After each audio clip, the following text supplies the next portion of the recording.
Por que precisamos de um mês dedicado à visibilidade e ações relativas à saúde mental materna?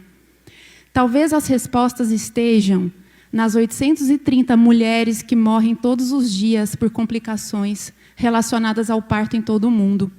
34 mulheres por hora, uma a cada 2 minutos, segundo a Organização Pan-Americana de Saúde, dados de 2022. As mortes ocorrem mais em ambientes com poucos recursos e em áreas rurais. Mulheres pretas morrem 3 vezes mais. A maioria destas mortes poderia ter sido evitadas.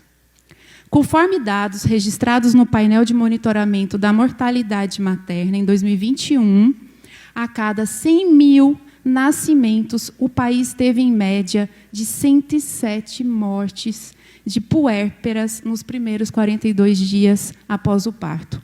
Um aumento de quase 95% no número de óbitos maternos e 258 maior do que a meta proposta. A maioria destas mortes poderia ser evitadas. Considerando estudos mundiais, estima-se que 3,7 mulheres se suicidam no pós-parto a cada 100 mil nascidos vivos.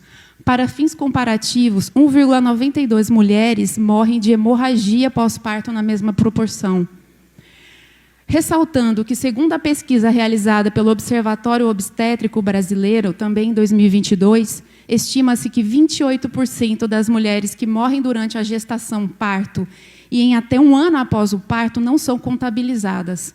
Assim como também não são contabilizadas as centenas de gestantes e puérperas que morrem por causas externas, como acidentes, violência ou suicídio. Ou seja, os números são bem maiores que esses apresentados, e aqui também afirmo que a maioria dessas mortes poderia ter sido evitadas. Quando consideramos o número de mulheres que criam seus filhos sozinhas, os dados são alarmantes. Segundo dados do IBGE, atualmente, o Brasil tem mais de 11 milhões de mães inteiramente responsáveis pela criação dos filhos. Em levantamento feito pelo Portal de Transparência do Registro Civil, no Brasil foram registrados, de janeiro a abril de 2022, 56,9 mil bebês por mãe solo. Ou seja, o maior número de crianças com apenas o nome da mãe na certidão de nascimento desde 2019. Quando pensamos em Salvador e região metropolitana, 1 em cada 5 famílias são chefiadas por mãe solo, representando o maior percentual do país há 5 anos, de acordo com o IBGE. Um levantamento feito pela Locomotiva Instituto de Pesquisa para traçar um perfil dessas mães na pandemia apontou que 7 em cada 10 tiveram sua renda diminuída.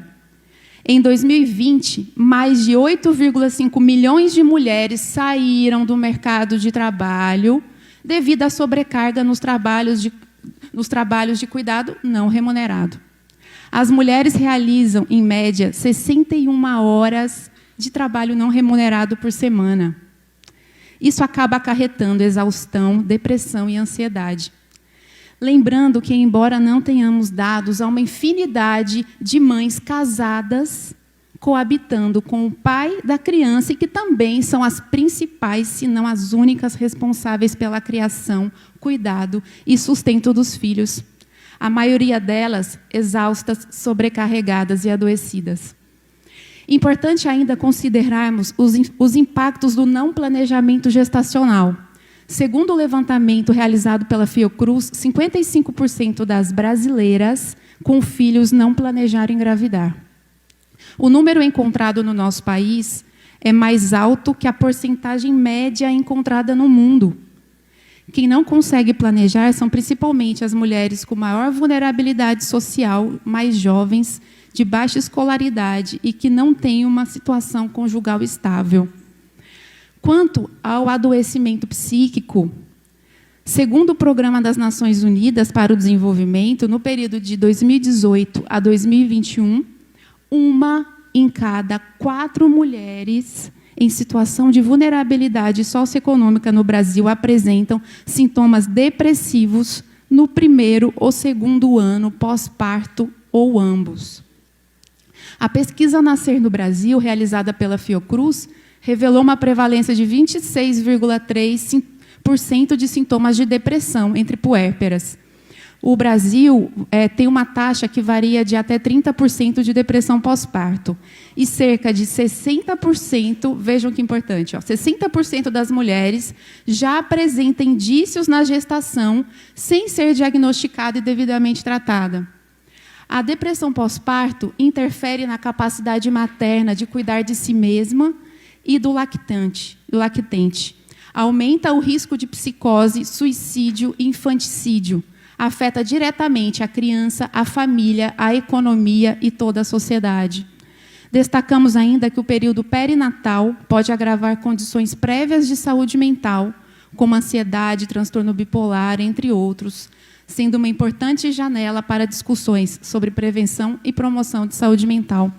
E, finalizando, um dos dados mais subnotificados e que representa um imensurável dano à saúde mental da mãe e, consequentemente, de toda a família e sociedade, é a violência obstétrica, que atinge cerca de 45% das mulheres da rede pública brasileira. Vítimas perdem bebês e ficam com lesões físicas e emocionais, muitas vezes irreversíveis. Na rede particular, o índice é de 30%, segundo o estudo da Fiocruz.